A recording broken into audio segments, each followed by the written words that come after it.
నమస్కారం ETV news కు స్వాగతం. ముఖ్యాంశాలు. తెలుగు రాష్ట్రాల మధ్య జల వివాదాలపై పరిష్కార కమిటీ తొలి భేటీ. పోలవరం నల్లమల సాగర్కు అనుమతి కోసం ఏపీ విజ్ఞప్తి. వ్యతిరేకించిన తెలంగాణ. దిగువ రాష్ట్రం కట్టే ప్రాజెక్టులపై అభ్యంతరం ఎందుకన్న సిడబ్ల్యూసీ చైర్మన్. అజెండా అంశాల్ని లిఖితపూర్వకంగా ఇవ్వాలని రెండు రాష్ట్రాలకు సూచన. ఫోన్ ట్యాపింగ్ కేసులో కేసీఆర్ కు మరోసారి నోటీసులు ఇవ్వనున్న సెట్. ఫిబ్రవరి 1న విచారణ. నందినగర్ ఇంట్లో చేసేందుకు అధికారులు సన్నాహాలు. తెలంగాణలో మున్సిపల్ ఎన్నికలకు ముగిసిన నామినేషన్ల పర్వం. చివరి రోజున పెద్ద సంఖ్యలో పత్రాలు సమర్పించిన ఆశావాహులు. రేపు పరిశీలన.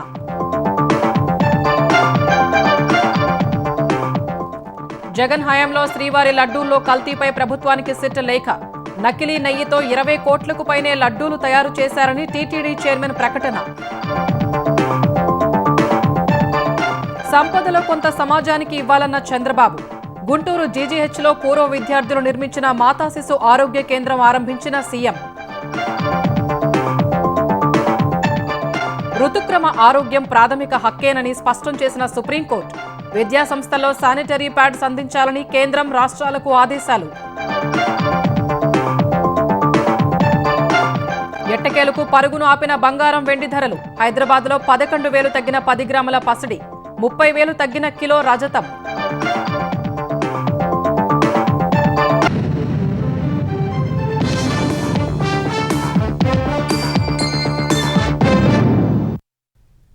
తెలంగాణ, ఆంధ్రప్రదేశ్ మధ్య జల వివాదాల్ని చర్చల ద్వారా పరిష్కరించుకునే దిశలో రెండు రాష్ట్రాలు అజెండాను ఖరారు చేసి లిఖితపూర్వకంగా ఇవ్వాలని కేంద్ర జలసంఘం చైర్మన్ సూచించారు.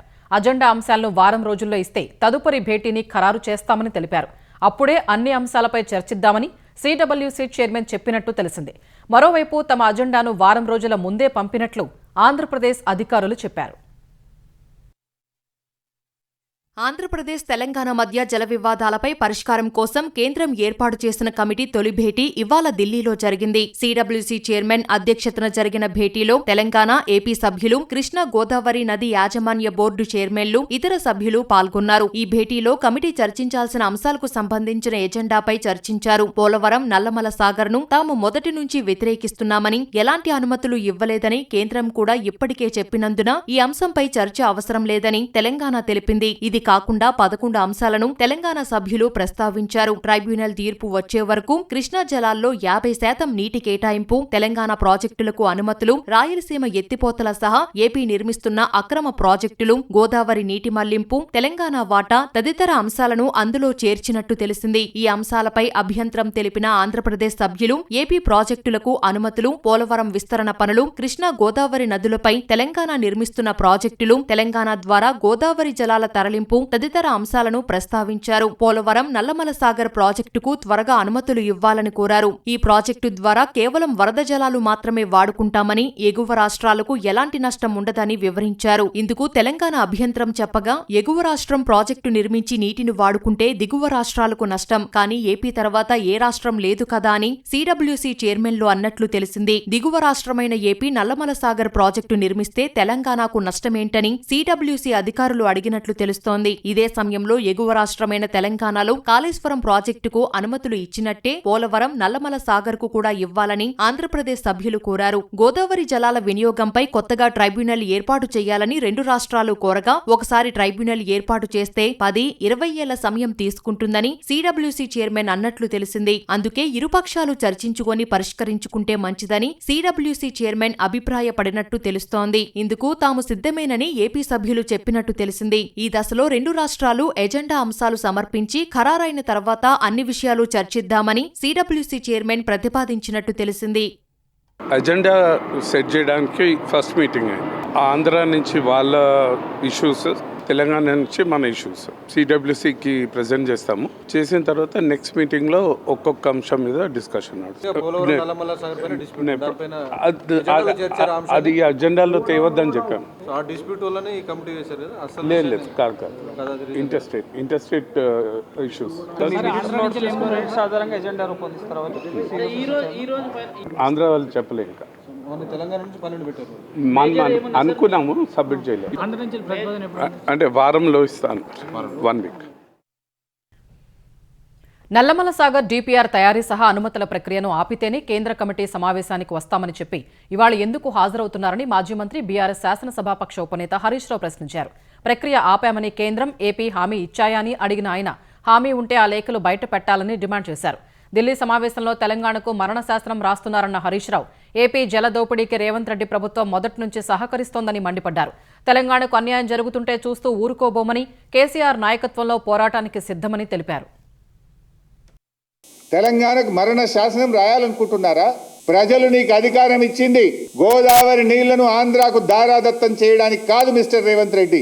నువ్వెందుకు మౌనంగా ఉంటున్నావు ఉత్తమ్ కుమార్ రెడ్డి గారు? కేంద్రం నుంచి, ఆంధ్రప్రదేశ్ నుంచి హామీ లేకుండా ఎందుకు పరిగెత్తి ఢిల్లీ మీటింగ్ లో పాల్గొంటున్నారు? మేం చూస్తూ ఊరుకోం. తెలంగాణకు అన్యాయం జరుగుతుంటే గర్జిస్తాం, ప్రశ్నిస్తాం. అవసరమైతే కేసీఆర్ నాయకత్వంలో మరో పోరాటానికి శ్రీకారం చుడతామని హెచ్చరిస్తా ఉన్నాం. కేంద్ర జలసంఘం చైర్మన్ ఆధ్వర్యంలో జరిగిన భేటీలో పోలవరం నల్లమల సాగర్ లింక్ ప్రాజెక్టును పూర్తిగా వ్యతిరేకించినట్లు తెలంగాణ నీటిపారుదల శాఖ మంత్రి ఉత్తమ్ కుమార్ రెడ్డి తెలిపారు. నదీ జలాల్లో తెలంగాణ ప్రయోజనాలు పరిరక్షించేలా అవసరమైన వాదనల్ని అధికారులు వినిపించారని చెప్పారు. పోలవరం బనకచెర్ల లేదా నల్లమల సాగర్కు ఎలాంటి అనుమతులు ఇవ్వలేదని ఇవాల్టి భేటీలో సీడబ్ల్యూసీ చైర్మన్ స్పష్టంగా చెప్పారని మంత్రి చెప్పారు. కేంద్ర మంత్రి సీఆర్ పాటిల్ కూడా గతంలోనే ఇదే అంశాన్ని లిఖితపూర్వకంగా తెలిపారని ఉత్తమ్ వివరించారు. 10 ఏళ్ల బీఆర్ఎస్ హయాంలో తెలంగాణకు నీటి వాటాల్లో నష్టం జరిగిందని, కృష్ణా, గోదావరి నదీ జలాల్లో తెలంగాణ ప్రభుత్వం చుక్క నీరు కూడా వదలబోదని మంత్రి తేల్చి చెప్పారు. 2 నదుల్లో నీటి వాటాలపై చర్చకు తాము సిద్ధమేనన్న ఉత్తమ్ ఢిల్లీ భేటీపై మాజీ మంత్రి హరీష్ రావు తెలుసుకుని మాట్లాడితే బాగుండేదన్నారు. ఫోన్ అక్రమ ట్యాపింగ్ కేసులో మాజీ ముఖ్యమంత్రి బీఆర్ఎస్ అధినేత కేసీఆర్కు సిట్ అధికారులు మరోసారి నోటీసు ఇవ్వనున్నారు. నందినగర్లోని ఆయన నివాసానికి వెళ్లి నోటీసు అందచేయనున్నారు. ఫిబ్రవరి 1న మధ్యాహ్నం 3 గంటలకు విచారణ ఉంటుందని నోటీసులో పేర్కొన్నారు. అయితే తనను ఎర్రవల్లిలోనే విచారణ చేయాలని నిన్న సిట్కు పంపిన సమాధానంలో కేసీఆర్ చేసిన అభ్యర్థనను సిట్ అధికారులు తిరస్కరించారు. నందినగర్లోని నివాసంలోనే విచారణ చేస్తామని నోటీసులో చెప్పనున్నట్టు తెలిసింది. ఫోన్ ట్యాపింగ్ కేసులో కేసీఆర్కు నిన్న సిట్ అధికారులు నోటీసులు జారీ చేశారు. ఇవాళ మధ్యాహ్నం 3 గంటలకు విచారణ ఉంటుందని నోటీసుల్లో పేర్కొన్నారు. వయసు దృష్ట్యా విచారణకు పోలీస్ స్టేషన్కు రావాల్సిన అవసరం లేదని, హైదరాబాద్ నగర పరిధిలో ఏ ప్రదేశమైనా సూచిస్తే అక్కడికే వచ్చి విచారిస్తామని స్పష్టం చేశారు. ఈ నోటీసులకు ప్రత్యుత్తరం పంపిన కేసీఆర్ ఇవాల్టి విచారణకు అందుబాటులోకి రాలేనని తెలిపారు. మున్సిపల్ ఎన్నికల నామినేషన్లకు చివరి తేదీ అయినందున ఆ కార్యక్రమాల్లో బిజీగా ఉన్నారని తెలిపారు. మరో తేదీ సూచించాలని కోరారు. ఇదే సమయంలో ఎర్రవల్లిలోనే విచారణ చేయాలని సిట్కు పంపిన సమాధానంలో కేసీఆర్ కోరారు. మాజీ సీఎం ప్రతిపక్ష నేతగా సిట్ విచారణకు పూర్తిగా సహకరిస్తానని కేసీఆర్ అందులో వెల్లడించారు. బీఆర్ఎస్ నుంచి గెలిచి కాంగ్రెస్లో చేరిన ఖైరతాబాద్ ఎమ్మెల్యే దానం నాగేందర్ అనర్హత పిటిషన్పై స్పీకర్ గడ్డం ప్రసాద్ చేపట్టిన విచారణ ముగిసింది. ఎమ్మెల్యేలు పాడి కౌశిక్ రెడ్డి, ఏలటి మహేశ్వర్ రెడ్డి వేసిన అనర్హత పిటిషన్లపై స్పీకర్ ఇవాళ విచారణ చేపట్టారు. ఈ విచారణకు బీజేపీ ఎమ్మెల్యే ఏలటి మహేశ్వర్ రెడ్డి హాజరు కాలేదు. మున్సిపల్ ఎన్నికల దృష్ట్యా వ్యక్తిగతంగా హాజరు కాలేనని, ఫిబ్రవరి 20 తర్వాత వ్యక్తిగతంగా హాజరవుతానని స్పీకర్కు సమాచారం ఇచ్చారు. ఏలటి అభ్యర్థనను పరిగణనలోకి తీసుకున్న స్పీకర్ ఫిబ్రవరి 18 వరకు సమయం ఇచ్చారు. BRS MLA Kaushik Reddy speaker విచారణకు హాజరయ్యారు. దానం నాగేందర్పై అనర్హత వేటు వేయాలని, ఖైరతాబాద్ నియోజకవర్గానికి ఉప ఎన్నిక జరగాలని స్పీకర్ను కోరినట్లు కౌశిక్ రెడ్డి వెల్లడించారు. ఇదే సమయంలో కాంగ్రెస్, బీజేపీ ఒకే గూటి పక్షులేనన్న విషయం ఇవాళ మరోసారి రుజువైందని కౌశిక్ రెడ్డి ఆరోపించారు. 2 పార్టీల మధ్య చీకటి ఒప్పందంతోనే అనర్హత పిటిషన్ వేసిన మహేశ్వర్ రెడ్డి విచారణకు లేదని అన్నారు. తెలంగాణలో పురపాలక ఎన్నికలకు నామినేషన్ల గడువు ఇవాల్టితో ముగిసింది. చివరి రోజు అభ్యర్థులు భారీగా నామపత్రాలు సమర్పించారు. 116 మున్సిపాలిటీలు, 7 కార్పొరేషన్లలోని 2996 వార్డులకు ఎన్నికలు జరగనుండగా రెండో రోజు అయిన నిన్న 7980 మంది నామినేషన్లు వేశారు. మొదటి రోజు కలిపి మొత్తం 9276 నామినేషన్లు దాఖలయ్యాయి. కాంగ్రెస్ నుంచి 3379, బీఆర్ఎస్ నుంచి 2560, బీజేపీ నుంచి 1709 మంది నామినేషన్లు వేశారు. ఇతర పార్టీల నుంచి కూడా భారీగా నామినేషన్లు దాఖలయ్యాయి. రేపు ఉదయం 11 గంటల నుంచి నామినేషన్లు పరిశీలించి చెల్లుబాటైన నామినేషన్ల వివరాల్ని ప్రకటిస్తారు. తిరస్కరించిన నామినేషన్లపై అభ్యంతరాలుంటే ఎల్లుండే అప్పీళ్లు స్వీకరించి ఫిబ్రవరి 2వ తేదీలోపు పరిష్కరిస్తారు. ఫిబ్రవరి 3న నామినేషన్ల ఉపసంహరణ గడువు ముగిసిన తర్వాత పోటీలో ఉన్న అభ్యర్థుల వివరాలు ప్రకటిస్తారు. పార్టీల తరపున పోటీ చేసే అభ్యర్థులు నామినేషన్ల గడువు ముగిసేలోగా బీ ఫారాలు సమర్పించాల్సి ఉంటుంది. తెలంగాణలో మున్సిపల్ ఎన్నికలకు ఫిబ్రవరి 11న పోలింగ్ జరగనుంది. ఫిబ్రవరి 13న ఫలితాలు వెల్లడిస్తారు. అదే నెల 16న మున్సిపల్ చైర్పర్సన్లు, మేయర్ల ఎంపిక జరుగుతుంది. ఆంధ్రప్రదేశ్లో ప్రజారోగ్య వ్యవస్థను పటిష్టం చేసేందుకు సంజీవని ప్రాజెక్టు పేరుతో డిజిటల్ హెల్త్ రికార్డులు రూపొందిస్తున్నట్లు ముఖ్యమంత్రి చంద్రబాబు తెలిపారు. కుప్పంలో ప్రయోగాత్మకంగా అమలైన ప్రాజెక్టును త్వరలో 28 జిల్లాల్లో అమలు చేస్తామని గుంటూరులో వెల్లడించారు. ఔటర్ రింగ్ రోడ్డు నిర్మాణంతో అమరావతి, గుంటూరు, విజయవాడ, మంగళగిరి కలిసిపోయి ఈ ప్రాంత రూపురేఖలు మారనున్నాయని స్పష్టం చేశారు. గుంటూరు జీజీహెచ్ వైద్య కళాశాల పూర్వ విద్యార్థుల సంఘం జింకానా ఆధ్వర్యంలో 100 కోట్ల రూపాయలతో అత్యాధునిక సౌకర్యాలతో నిర్మించిన మాతా శిశు సంరక్షణ కేంద్రాన్ని సీఎం చంద్రబాబు ప్రారంభించారు. తర్వాత ఆస్పత్రిలో సౌకర్యాలను సీఎం పరిశీలించారు. తర్వాత నిర్వహించిన సభలో మాట్లాడిన ఆయన 40-50 ఏళ్ల క్రితమే విదేశాలకు వెళ్లిన వైద్యులు చదువుకున్న కాలేజీని గుర్తుపెట్టుకుని ఇలాంటి సౌకర్యాల్ని ఏర్పాటు చేయడం సంతోషంగా ఉందన్నారు. గతంలో జన్మభూమి కార్యక్రమం స్ఫూర్తితో ప్రవాసాంధ్రులు గ్రామాలను అభివృద్ధి చేశారని, ఇప్పుడు P4 ద్వారా పేద వర్గాలను పైకి తీసుకువచ్చేందుకు చేయూతనివ్వాలని విజ్ఞప్తి చేశారు. ఆర్థిక అసమానతలు తగ్గించడమే కాకుండా పేదరికం లేకుండా చేయాలి ఫస్ట్ ఫేజ్. సెకండ్ ఫేజ్ లో ఆర్థిక అసమానతలు తగ్గించాలని ఈ కార్యక్రమం తీసుకున్నాం. బంగారు కుటుంబాలని హ్యాండ్ హోల్డ్ మార్గదర్శన పెట్టాం. ఇప్పటికి 50% రీచ్ అయ్యాం. వీళ్ళు ఒకసారి పైకి వెళితే కొంతమంది కిందికి వస్తారు, మళ్ళా హ్యాండ్ హోల్డ్ చేయడం. ఈ విధంగా మనం సమాజంలో నిరంతరం ఒక సాటిస్ఫాక్షన్ గానీ హ్యాపీనెస్ ఉండాలంటే ఇలాంటి కార్యక్రమానికి శ్రీకారం చుట్టాలనే ఉద్దేశంతోనే P4 తీసుకొచ్చాం. దీనికి కూడా మిమ్మల్ని అందరినీ రిక్వెస్ట్ చేస్తున్నా, ఎంతమంది వీలైతే అంతమంది ముందుకు రావాల్సిందిగా మిమ్మల్ని అందరినీ కోరుకుంటున్నా. ప్రజల ఆరోగ్యం కోసం సంజీవని పేరుతో కొత్త ప్రాజెక్టు తెస్తున్నామని, గేట్స్ ఫౌండేషన్ ఇందుకు సహకరిస్తోందని సీఎం తెలిపారు. కుప్పం నియోజకవర్గంలో పైలట్ ప్రాజెక్టుగా అమలు చేశామని, చిత్తూరు జిల్లాలోనూ స్క్రీనింగ్ పరీక్షలు జరుగుతున్నాయని చెప్పారు. ఈ ఏడాదిలోనే 28 జిల్లాల్లో సంజీవని ప్రాజెక్టు అమలు చేస్తామని వెల్లడించారు. ఇదే సమయంలో ఒకప్పుడు హైదరాబాద్ లో ఐటీ విప్లవం తెచ్చినట్లే ఇప్పుడు అమరావతిలో క్వాంటం వ్యాలీ ఏర్పాటు చేస్తున్నట్లు తెలిపారు. రాబోయే 10 ఏళ్లలో గుంటూరు సహా అమరావతి రూపురేఖలు మారతాయని వివరించారు. ఆంధ్రప్రదేశ్ మళ్లీ చిన్న నగరంగానూ వదిలిపెడితే ఆర్థిక వ్యవస్థలో వెనకబడతామనే ఉద్దేశంతోనే హైదరాబాద్ కంటే మెరుగైన నగరాన్ని కట్టాలని, అది brown field, Amaravati green field city. ఇండియాలో ఏముంది అని అడిగే వాళ్ళకి సమాధానం క్వాంటమ్ వ్యాలీ ఉంది, అది కూడా అమరావతిలో ఉంది. ఈ Amaravati will be covered. Vijayawada corporation, Guntur corporation plus Mangalagiri corporation ఇవన్నీ కవర్ అయి ఔటర్ రింగ్ రోడ్ అనేది గుంటూరుకు అవతల వస్తుంది. రేపు రాబోయే Amaravati 182 kilometres outer ring road వస్తుంది, ఇన్నర్ రింగ్ రోడ్ వస్తుంది, స్ట్రైట్ రోడ్స్ వస్తాయి. మన అది బెస్ట్ సిటీగా తయారవుతుంది. అందులో కూడా పొల్యూషన్ లెవెల్స్ అన్ని కంట్రోల్ చేస్తాం. ఈ కార్యక్రమంలో పాల్గొన్న వైద్యారోగ్య శాఖ మంత్రి సత్యకుమార్ ఏపీలో వైద్య విద్యను, ఆరోగ్య రంగాన్ని మెరుగుపరిచేందుకే పీపీపీ విధానాన్ని తీసుకువస్తున్నట్లు స్పష్టం చేశారు. చంద్రబాబు గతంలో హైదరాబాద్ లో జీనోమ్ వ్యాలీ, విశాఖలో మెడికల్ జోన్ ఏర్పాటు చేయడం వల్లే వైద్య రంగం పురోగతి చెందిందని కేంద్ర మంత్రి పెమ్మసాని చంద్రశేఖర్ తెలిపారు. ఆంధ్రప్రదేశ్ బడ్జెట్ సమావేశాలు ఫిబ్రవరి 11 నుంచి జరగనున్నాయి. ఫిబ్రవరి 11న ఉదయం 10ంటికి సమావేశాలు ప్రారంభం కానుండగా తొలుత ఉభయ సభల్ని ఉద్దేశించి గవర్నర్ జస్టిస్ అబ్దుల్ నజీర్ ప్రసంగిస్తారు. అనంతరం జరిగే బీఏసీ భేటీలో బడ్జెట్ సమావేశాలు ఎన్ని రోజులు నిర్వహించాలి, ఏ అంశాలపై చర్చించాలనే షెడ్యూల్ను ఖరారు చేయనున్నారు. 2026-27 ఆర్థిక సంవత్సరానికి వార్షిక పద్దును ఫిబ్రవరి 14న ఉభయ సభల్లో ప్రవేశపెట్టాలని ప్రభుత్వం భావిస్తోంది. తిరుమల కల్తీ లడ్డు వ్యవహారంపై ఆంధ్రప్రదేశ్ ప్రభుత్వానికి లేఖ రాసిన సిట్ జరిగిన పరిణామాలు, దర్యాప్తులో తేలిన అంశాలు లేఖలో ప్రస్తావించినట్లు తెలుస్తోంది. 2019-24 మధ్య లడ్డూ ప్రసాదంలో అనేక తప్పిదాలు జరిగినట్లు సిట్ తన లేఖలో ప్రస్తావించింది. లడ్డూలో కల్తీ జరిగిందని నిర్ధారించడం సహా భవిష్యత్తు దిద్దుబాటు చర్యలు సూచించినట్లు సమాచారం. సిట్ లేఖను పూర్తిగా అధ్యయనం చేసిన తర్వాత స్పందించాలని ప్రభుత్వం భావిస్తోంది. సిట్ క్లీన్ చిట్ అంటూ ప్రజల్ని వైసీపీ తప్పుదోవ పట్టించే యత్నాలపై ప్రభుత్వం ఆగ్రహం వ్యక్తం చేసింది. తప్పుడు ప్రచారాలకు గట్టిగా తిప్పికొట్టడం సహా కఠిన చర్యలు తీసుకోవాలని ప్రభుత్వం యోచిస్తోంది. భక్తుల విశ్వాసం, టీటీడీ ప్రయోజనాలు కాపాడే విషయంలో రాజీ లేదని ప్రభుత్వం స్పష్టం చేసింది. వైసీపీ హయాంలో తిరుమల శ్రీవారి లడ్డూ తయారీలో నెయ్యి పేరుతో ప్రమాదకరమైన రసాయనాలు వాడారని టీటీడీ చైర్మన్ బీఆర్ నాయుడు తెలిపారు. క్రైస్తవులైన గత ప్రభుత్వ పెద్దలు హిందువుల ప్రాణాలతో చెలగాటమాడారని తీవ్రంగా విమర్శించారు. కూటమి ప్రభుత్వం వచ్చాకే కల్తీ నెయ్యి వ్యవహారం బయటపడిందని, లేకపోతే ఇంకా కొనసాగేదని వ్యాఖ్యానించారు. సెట్ విచారణలో ఏమీ తేలలేదంటూ వైసీపీ నాయకులు చెప్పుకోవడం సిగ్గుచేటని ఆక్షేపించారు. సెట్ నివేదికలో కొన్ని లోటుపాట్లు ఉన్నాయని బీఆర్ నాయుడు ఆరోపించారు.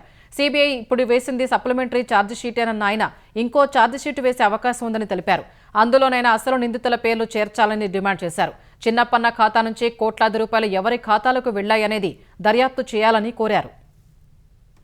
మొన్న వేసింది సప్లిమెంటరీ ఛార్జ్ షీట్ మాత్రమే, ఇంకా సప్లిమెంటరీ ఛార్జ్ షీట్ వేసే అవకాశం ఉంది. ఆ చిన్నప్ప ఎవరైతే పిఏ ఉన్నాడో ఆయన అకౌంట్లోకి కోట్ల రూపాయలు వచ్చినాయి.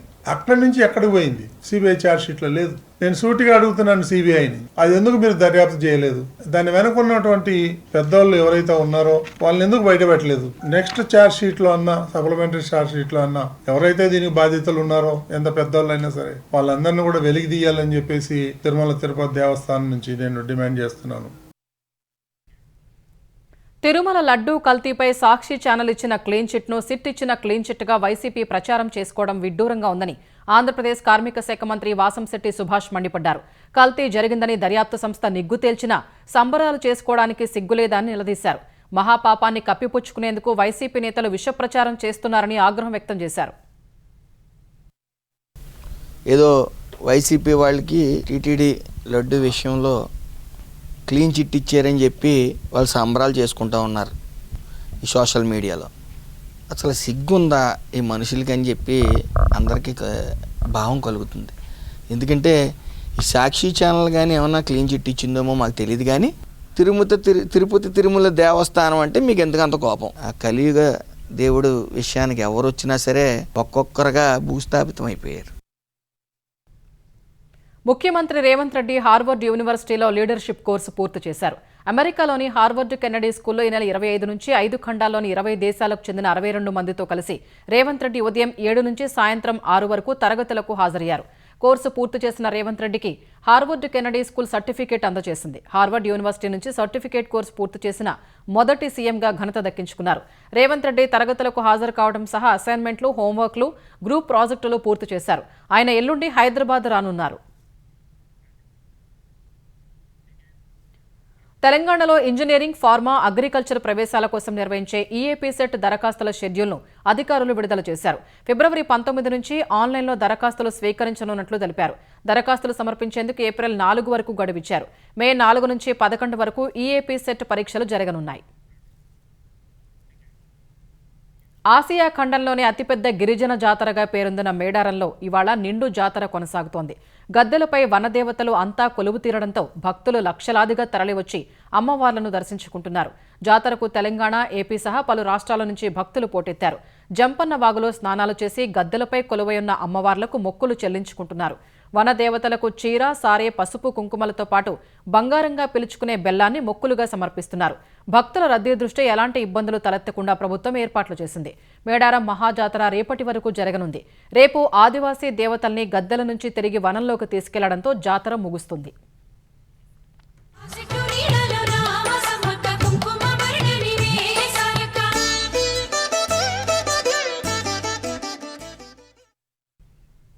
మేడారంలో కొలువుతీరిన వనదేవతల్ని సతీ సమేతంగా గవర్నర్ జిష్ణుదేవ్ వర్మ దర్శించుకుని ప్రత్యేక పూజలు చేశారు. బెల్లాన్ని నిలువెత్తు బంగారంగా సమర్పించి మొక్కులు చెల్లించారు. దేవాదాయ శాఖ మంత్రి కొండా సురేఖ అమ్మవార్లను దర్శించుకుని మొక్కులు చెల్లించుకున్నారు. దర్శనానంతరం క్యూలైన్లో ఉన్న భక్తులకు పసుపు బొట్టు పెట్టారు. సామాన్య భక్తులకు ఎలాంటి లోటు లేకుండా ప్రత్యేక ఏర్పాట్లు చేసినట్లు మంత్రి వివరించారు. జాతరలో ఎలాంటి భద్రతాపరమైన లోపాలు లేకుండా చర్యలు తీసుకున్నట్లు డీజీపీ శివధర్ రెడ్డి పేర్కొన్నారు.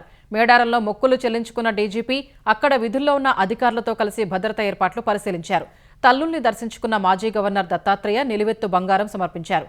వనదేవతల్ని దర్శించుకున్న తెలంగాణ జాగృతి అధ్యక్షురాలు కవిత ప్రజలు సుభిక్షంగా ఉండాలని కోరుకున్నట్లు తెలిపారు.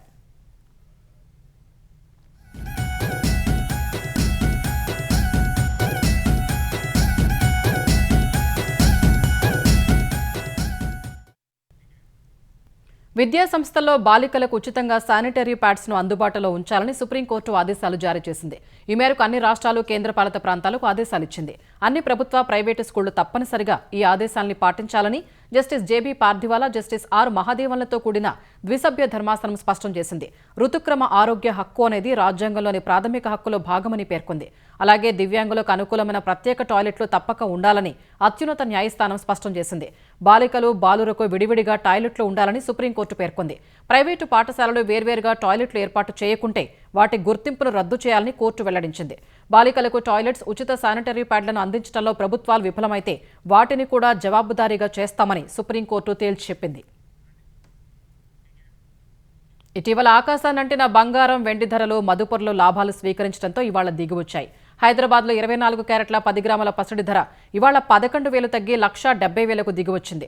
ఇవాల్టి ఉదయం 3,77,000కు పైగా ఉన్న కిలో వెండి ధర సాయంత్రానికి దాదాపు 30,000 తగ్గి 3,48,000కు క్షీణించింది. అటు అమెరికా కరెన్సీ పెరుగుదల వల్ల అంతర్జాతీయంగా కూడా పసిడి వెండి ఫ్యూచర్స్ ధరలు ఎన్నడూ లేని విధంగా పతనమయ్యాయి. 10 గ్రాముల బంగారం 9% తగ్గి 1,54,000కు చేరింది.